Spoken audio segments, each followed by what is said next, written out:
Alright, so we're just going to start off with one of the first things I do as a therapist in a treatment.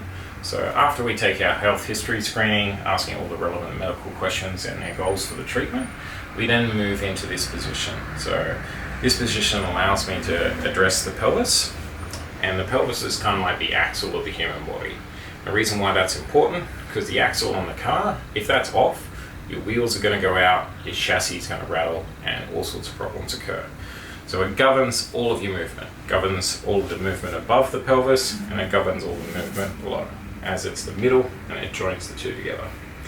So from here, we can treat the TFL, we can treat all glutes, we can treat the piriformis, and we can treat the deep hip rotators. So the way I do that is, I get them to place their top leg in front of the other one, just relaxing like so. I generally start with the TFL, so I dig my thumbs into the TFL, which is a bit tender. If you could see his face, he's wincing right now. And then what I do is I apply a muscle energy technique. I always apply a trigger point in with the muscle energy techniques, as it just multiplies the benefit. Push your knee in towards your chest. Deep breath in. And relax. Let it go, let it go, let it go. Good. Now I'll move across into the glutes. And push. And relax. Let it go. Drop, drop, drop, drop. Good. So always paying attention if they're trying to cheat and use other body parts to do the movement. And the other thing to watch out for is most people will try and raise their knee up. I just want a pure hip flexion sliding along the table.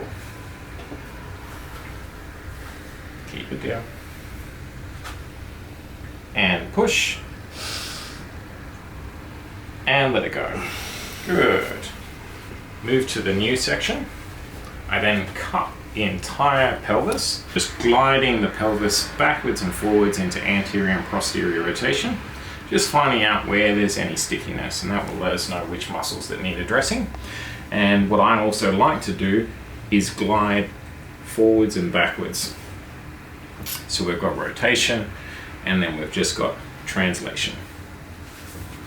So with a muscle energy technique, push. As he pushes, the brain only kind of knows on or off. Breathe and relax. As he relaxes, there's a brief period in a muscle energy technique as they relax and relax called the refractory period. This is where the muscle can no longer contract again in a short window. This is where we allow it to go to a new resting tone, tricking it to be in a longer resting state.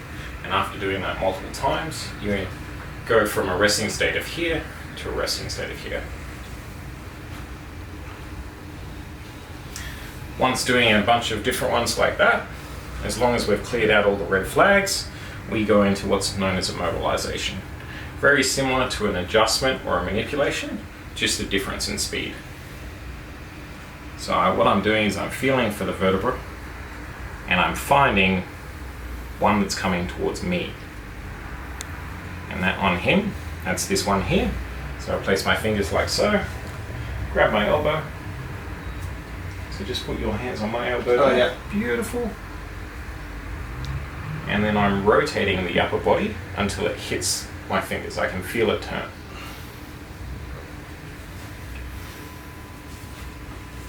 Placing the thumb like so. Deep breath in. And breathe out and relax. And we're just counter rotating. And then I get the patient to push his bum into my arm. And relax. Good. So this opens the gap in between the vertebrae and does the mobilization. Sometimes if the body is willing, it will naturally cavitate or pop.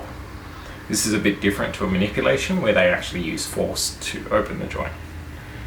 Alright, and I will do this on both sides before moving on to the psoas.